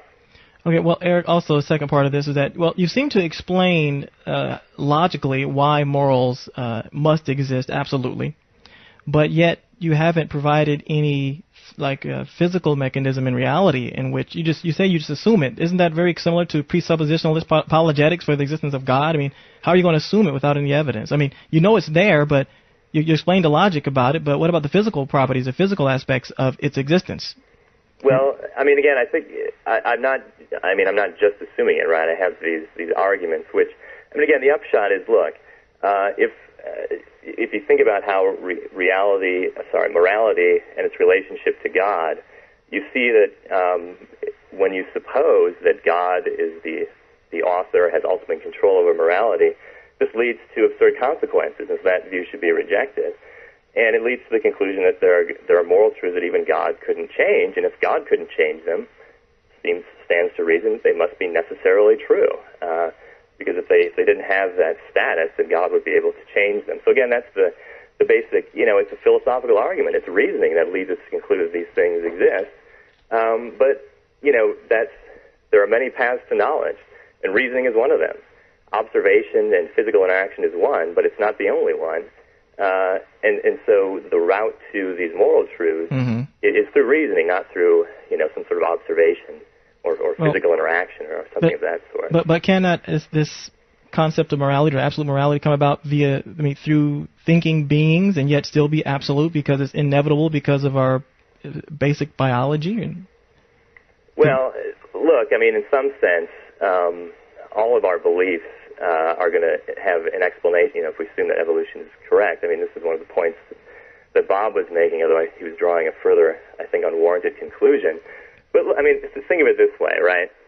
You study the human brain, and you can sometimes find out what causes you to believe certain things. So we find out there's a certain part of the brain that's associated with math or with moral reasoning or something like that. Or we figure out how the perceptual system works, and we see, okay, here are the physical causes that lead us to form these beliefs. But look, making all those discoveries shouldn't now make us doubt the truth of the things that we believe. Why not think of it this way? What we're finding out is how our brain gets knowledge. And so, I mean, again, it could be the same way with the moral truth. Sure, we might find out such and such physical causes lead to these beliefs. But what doesn't seem to follow is, therefore, these beliefs are unjustified or they're not knowledge. Why not, as we would, I think, in other cases, conclude, well, what we've discovered, what science has uncovered for us, is the process, the physical process that leads us to knowledge of these truths. Okay. We got a first caller calling here. By the way, ladies and gentlemen, the number to call in, get ready, is 888-503-0802. We're now going to take 15 minutes to take calls, and then we'll wrap up and close at the top of the hour. Hello, you're on the air. Hi, this is Kimberly A.K. I would like to talk to Wielenberg about his example about morality. Sorry, I'm a little nervous first time calling. Okay, no problem, Kim. Go ahead. Okay. I think he's appealing to emotion because he says it's morally wrong to torture innocents for fun. But what would he say is it morally wrong to just go swimming just for fun? Is that morally right or wrong to just go swimming for fun? Someone argues it's not a moral issue, but go ahead, Eric. Seems fine to me. Okay, then there's an element there. The difference is that there's a principle probably that you have that you're just not supposed to cause pain, because that's the difference. In one thing you're causing pain, and the other you're not. Right. So if you're just going to have this claim that you're not supposed to cause pain, well, in some cases pain is actually good. So you actually have this hidden proposition that you're hiding by saying it's wrong to torture innocents, I believe.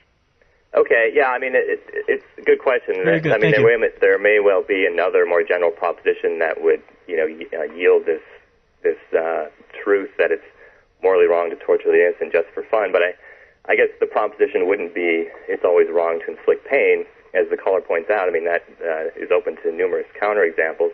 I mean, the principle, I suppose, would be something along the lines of it's wrong to inflict pain for no good reason or something like that. And if you think about how we think about morality, we use principles like this all the time, right? It's wrong to break a promise unless there's a good reason. And the idea is, what's going on is there are these actions which there's something bad about them in their nature, and unless there's some other good justification or thing that overrides that badness, then it's going to be wrong to do them. And so, I mean, I think we use these principles all the time when we're thinking about our ordinary lives, and it's perfectly reasonable to do so. There's nothing mysterious or unwarranted going on there. All right, Bob, you can address that as well. This really gets to the whole epistemological problem. On page 2, we read, our intuitive grasp of the sorts of entities that might reasonably be characterized as supernatural is sufficiently clear and includes the God of each of the three major monotheistic religions, as well as non-physical souls of the sort posited by Descartes and others. Naturalism entails that none of these things exist. Now listen to me carefully. Stand by. If you say, well, these theists over there, they have an intuitive understanding that is reasonable to them, that is clear and precise to them as to what they believe, but we believe that they're wrong, this means any view of reality based simply upon what is intuitive to you and what is reasonable to you is not automatically true. Just because something's intuitive or reasonable or sufficiently clear does not mean it's true, because in the case of theism, you say, well, I go ahead and reject it even though it is those things to them. And in this case with this is an exact point. What is wrong in a godless universe with fun? Nothing. We do a lot of things that are fun. What is wrong with torture? Nothing inherently wrong. It depends on the context, which throws us into relative situational ethics. The moment we start swimming in the waters of relativism, there are no life preservers of these universal truths for us to hang on, because the moment we try to define them, they dissolve into gas or smoke and we drown in the waters of relativism. And the young lady was exactly right. She gave an analytic analysis of the proposition and showed that it didn't hold up. And I believe that would be the case because, again, we're dealing with epistemology. What seems intuitively for Erik to be reasonable doesn't seem that way to other people. But he assumes he's right, and what they assume is intuitive and reasonable to them, he says is wrong. Right. But you can't have it both ways. Okay, we got another caller here on the line. Hello. Hello, this is Zor from the chat room. I have more of comments than questions about, earlier, I tuned in a later show, so if this has already been covered, stop me. As far as commenting on animal morals, I'm not a biologist by any means or anything like that. I'm actually an astrophysics major, but I have read enough literature to know that there have been certain groups of animals that have demonstrated morality and social order and reasoning ability. They've been able to teach certain species of chimpanzee sign language and things of that nature. And in the wild, they do seem to develop codes of conduct. And I think that has arisen as a form of cooperation, because in cooperation you can actually prosper more than you can in just direct competition, like some of the other lower species do. So I guess I'd like to have those guys comment further on that with in light of this knowledge. Okay, all right, thank you. Erik? Okay, so, what is it, is there a question exactly, or just my thoughts on this phenomenon? Yeah, just the thoughts on it. Yeah, well, look, I mean, as I said before, this is really a scientific question. And, I mean, if it turns out that, there are higher animals who, seem to be grasping these moral truths, okay. I mean, as I say before, it just depends on the kind of brain that you've got and whether you can do certain kinds of reasoning and abstract thinking. And I think it's, an open question, a question that's being investigated as to what extent, non-human animals have brains of that sort. And so, again, I mean, if it turns out that they do, it's okay. I mean, I would think they've got the right kind of brain for it. Yeah, I would think that proves that it's a physical thing, however, myself. Bob? Well, I've had a lecture on dealing with the issue of animal rights and responsibilities, and the field is so fraught with anthropomorphisms where we're reading human characteristics and applying them onto animals, and usually it's Western concepts that we're doing. Nothing definite can really be said. The main point is this: if man is nothing more than an animal, he may have less hair, he's a primate, he walks on 2 feet. If all he is an animal, and he's not to be in any way separated from the cosmic machine, we're part of the clogs of the machine, then the question of morals for animals includes man. And I don't see how, beginning with the premise that we're all animals, you end up with morality only for human beings, because an animal is an animal. And I think Bertrand Russell, with his vision of the world, put it correctly. Man is an accident, meaningless accident in a backwater. Well, if we're an accident, again, back to matter, chance, and time, and it was just dumb luck that somehow we evolved, the question of morality no longer is pertinent or relevant.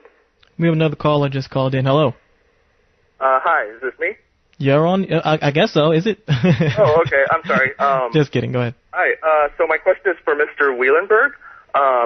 You mentioned before that a square necessarily has four corners and that a circle has no corners.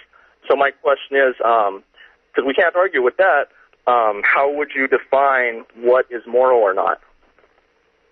Very good question. Thank you. Is that it? That's it? Yes. Thank you. I was thinking about that earlier. Eric? Yeah, so the question, what is moral? Well, I mean, this is a huge question, right? Can we come up with some fundamental principle of morality that's going to tell us what our obligation is in every single, imaginable circumstance? No, look, I mean, I don't have any theory like that I'm, willing to hang my hat on. There have been various attempts throughout the history of philosophy. They all the ones I'm aware of, seem to have some problem. But here's a point I would emphasize. You don't have to be a moral philosopher or have an overarching theory of right and wrong to see that certain things are right and certain things are wrong. In fact, if the way these theories get tested is by comparing them with easy cases. So if you have a theory that implies that it is permissible to torture the innocent just for fun, to go back to my favorite example, that suggests your theory has gone haywire somewhere. So the short answer to the question is I don't have some theory to that effect. But, people go through their lives recognizing right and wrong without having any such theory. And you don't need the theory to recognize these obvious moral truths. Just like you don't need a theory of chairs, you don't have to be able to give some philosophically adequate definition of a chair to recognize a chair when you see it. There's my answer. Bob? All right. I Bob, think the question is good because it spells the difference between empirical knowledge based on measurement. You simply take out a ruler, you draw a circle and you draw a square, and you deduce from these empirically present, visible objects definitions. But this is what I meant by categorical fallacy. To go from something that is empirically visible, you can look at it, you can measure it, and then to talk about non-measurable, ethereal moral absolutes floating in the stratosphere that give no mental picture. None. I mean, when I say the word square, we all think square because we've seen one, we've drawn one. When you have humility, who in the world has a picture of that? It doesn't work.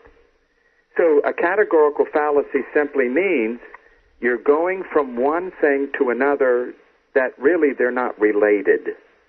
And this just underscores the problem. When you try to get ought out of is, you'll never get it. If we're only animals, if all there is simply matter, chance, and time, what you begin with is what you end with. Okay.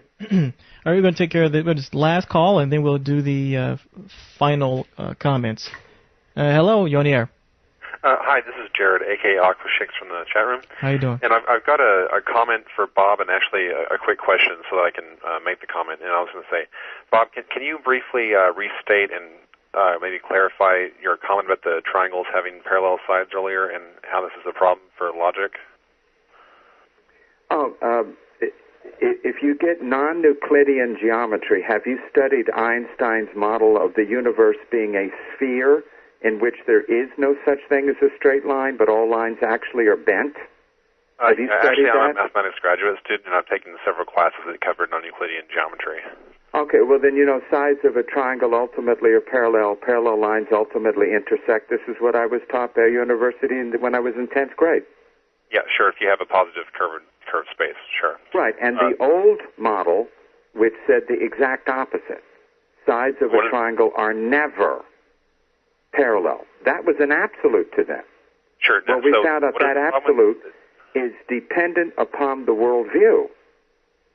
If you change the worldview, you now change the situation, and now sides of a triangle can be parallel. Okay, and then those have superseded Einstein. So when you deal with modern science, and you particularly get into the dancing Woolley masters, and you get into higher physics, you immediately are no longer even following Einstein. So what I simply meant was that when someone appeals to what Christian people, a Christian audience, even post-Christian, but a Christianized audience, that's what we have here in the United States. If you appeal to a Christian audience, certain argumentum ad miserum, where you appeal to misery, you appeal to hope or to love, we should love everybody.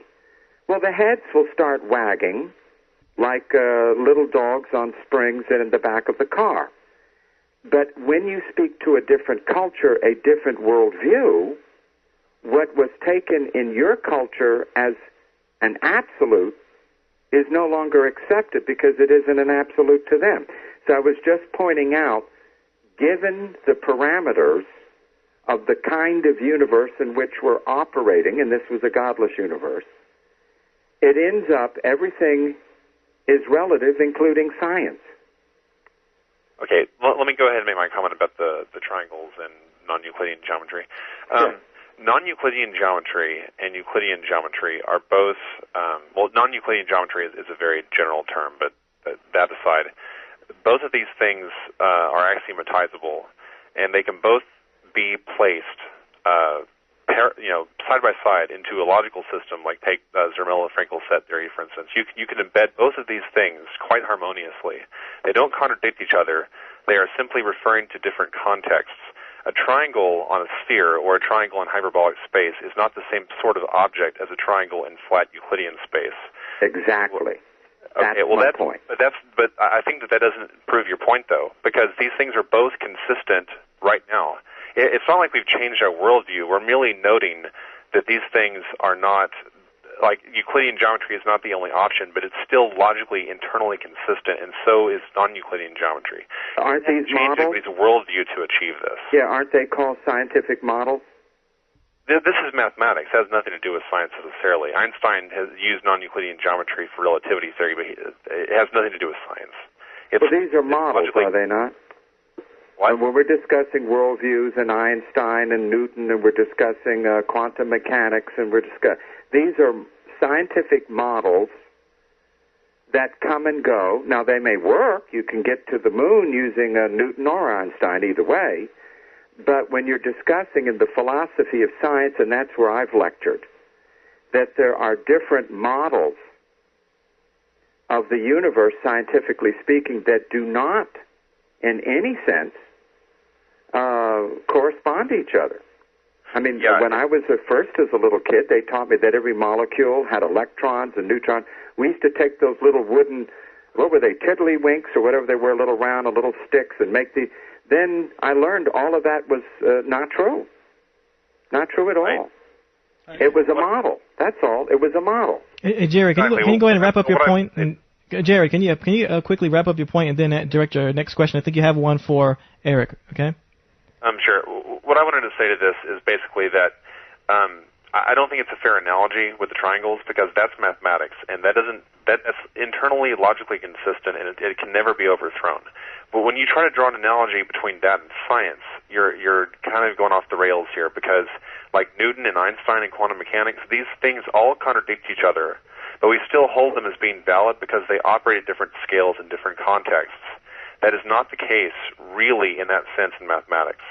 So I think if you're going to draw an analogy to morals, it would probably be like if you take, you shouldn't kill people.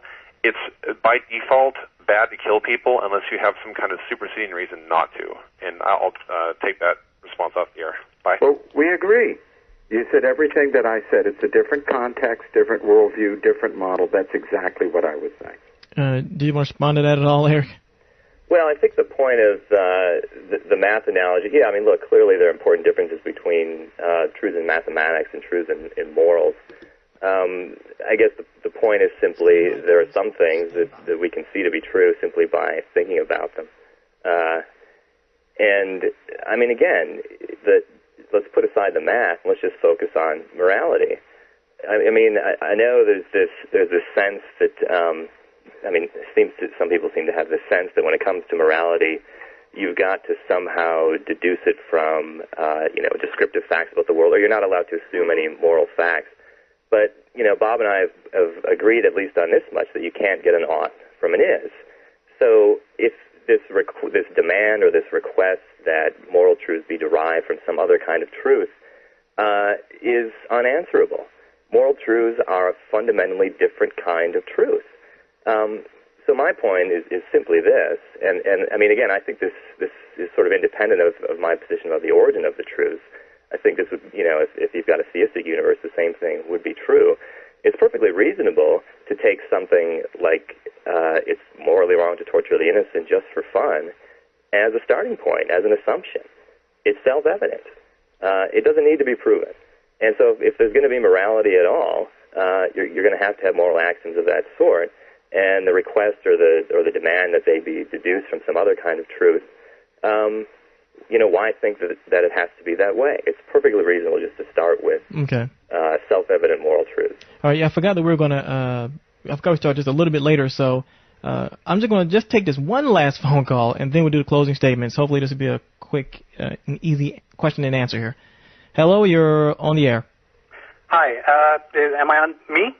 Yes. Oh, sorry. This question is for Bob. Hi, Bob. I have a question. Is it morally okay for me, a human being, to kill a baby for the crimes of his ancestors?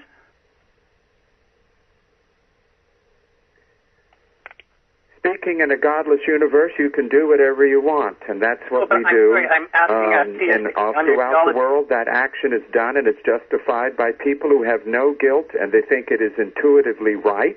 Bob, they feel it's reasonable. I'm not asking from my viewpoint. I'm asking about from your theology. Can you tell me theologically, is it okay for me as a human being to kill a baby for the crimes of his ancestors? In other words, do I believe in abortion? No, a couple theology can handle fornicate, commit immorality, we should kill the baby. That was a good response. Now you know how I feel, caller. Bob. Is it I don't know what you mean. You have to explain what you mean. Well, you're just refusing to answer questions and pretending. I'm not sure what he means by that. Bob, if you have some moral absolutes to hang on to, I would like to know, is it morally permissible for me as a human being to kill a baby for the crimes of his ancestors? Just tell me yes or no. Oh, you're saying with my worldview, not a godless worldview. That's right, yes. But in the biblical, well, that's a different debate. I'm willing to come back on the program and debate that issue, but the thesis is very simple. In a godless universe, and I'm not going to follow these red herrings, I'm more than willing to discuss my view of evil and God and morality and things of that nature. That's fine. But that is not pertinent to the issue at hand, which is, as the book beautifully puts, value and virtue in a godless universe. Well, what I believe is no relevance. It was pertinent to a comment made about relativism, supposedly, of the secular ethics, because if it's not okay for me as a human being to kill a baby based on the crimes of his ancestors, but it's okay for God to kill a baby or have babies killed for the crimes of their ancestors, then it would be you who has the relativistic system. Me, I would say that it's wrong to kill a baby for the crimes of ancestors at any time by any actor. Well, that's nice. I mean, in a world of without meaning, you can choose to believe whatever you want to believe. Okay, so fair enough. You don't want to defend your point, so I'm not arguing for theism in this debate. Where did I ever argue for theism? Never. I've never brought it up. I never brought up God. Well, Erik brought up God. I'm talking in the context of a godless universe. I'm in the shoes that I used to wear of Mr. Atheist.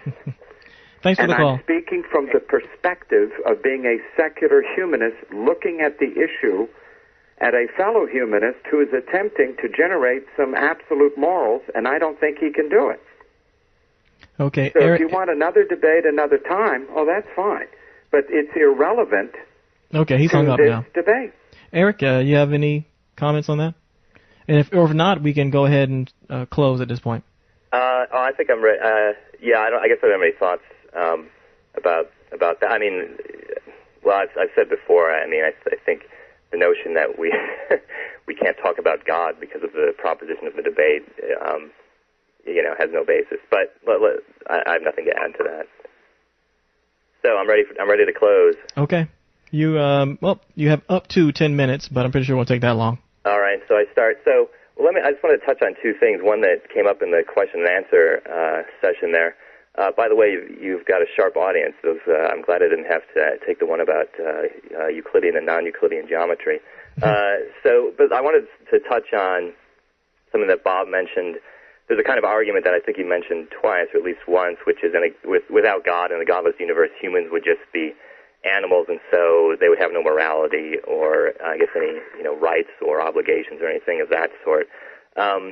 This, I think, is a remarkably bad argument. The category of animals is extremely broad and covers, creatures with all sorts of different properties.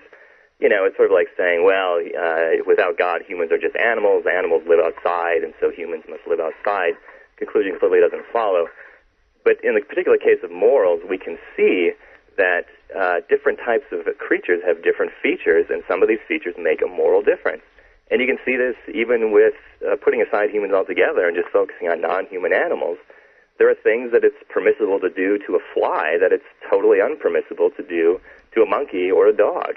All day I've had this fly buzzing around my house, and it's not causing any particular harm. It's just slightly annoying.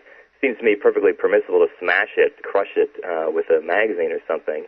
If I had a dog in here and I found the dog annoying, the idea that it would be permissible for me to crush it with a giant block or something like that is ridiculous. And the reason for this is that there are important differences between dogs and flies. In particular, their mental capacities are quite different. Dogs can suffer and feel emotions and engage in much more complex and higher mental processes than a fly can. And these differences make a moral difference. And so when you go to the case of humans, there are going to be things that you shouldn't do to humans. Humans have certain rights and obligations because of their other properties and the way that they differ from the other animals. So the fact that humans are in this broad category animals in no way implies that, without God, they can be treated in any old way. So this is, it's an argument I'm glad to have the chance to comment on. The second thing, this will be, the last point I'll make. This point about intuition and things being self-evident. Suppose I were just to come along and say, okay, the theist thinks there's this perfect God, and the existence of that God seems obvious to him. Well, I think there is no God, and there are these moral truths, and they seem self-evident to me, and so you should believe my view rather than the theistic view. This would be ridiculous. This would be unconvincing. This would be very disappointing. That's not what I do. That's not what I do at all. And so again, the general strategy that I use in my opening comments and that I use in the book is this: when we reflect on what would follow from the supposition that God has ultimate control over morality, it leads to unacceptable consequences. It leads to consequences that are unacceptable for anyone. For instance, that might makes right. And it also leads to consequences that the theist is not going to be able to accept. This is the point of my second argument. If God can control or adjust morality in any old way, there's simply no possible excuse for the presence of evil. Typically, people try to explain evil by saying, well, God wanted this great good, and he couldn't get it unless he let in this other evil. But that assumes that God can't just reassign or control the moral facts as he sees fit, because if he could make something else a great good, which didn't require evil, and he would get that thing and have a great world without any evil. So even the theist should see that the idea that God has ultimate control of morality leads to big trouble, specifically for him. These are the arguments I was trying to make at the beginning, which Bob has just decided to ignore. These are the arguments that I make in the book, and I discuss them at greater length. So, I encourage the audience to, if they're interested, take a look there. It's not just, I think there are moral truths instead of God. There are these arguments.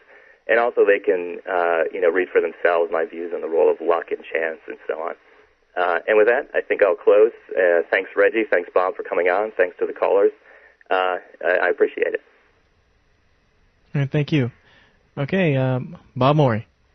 I'd like to close with the words of Bertrand Russell, who, in addition to saying that man is an accident in a backwater, had this to say: that man is the product of causes which had no prevision of the end they were achieving, that his origin, his growth, his hopes and fears, his loves and his beliefs are but the outcome of accidental collusions of atoms, that no fire, no heroism, no intensity of thought and feeling can preserve an individual life beyond the grave, that all the labors of the ages, all the devotion, all the new day brightness of human genius are destined to extinction in the vast depth of the solar universe system, and that the whole temple of man's achievement must inevitably be buried beneath the debris of a universe in ruins,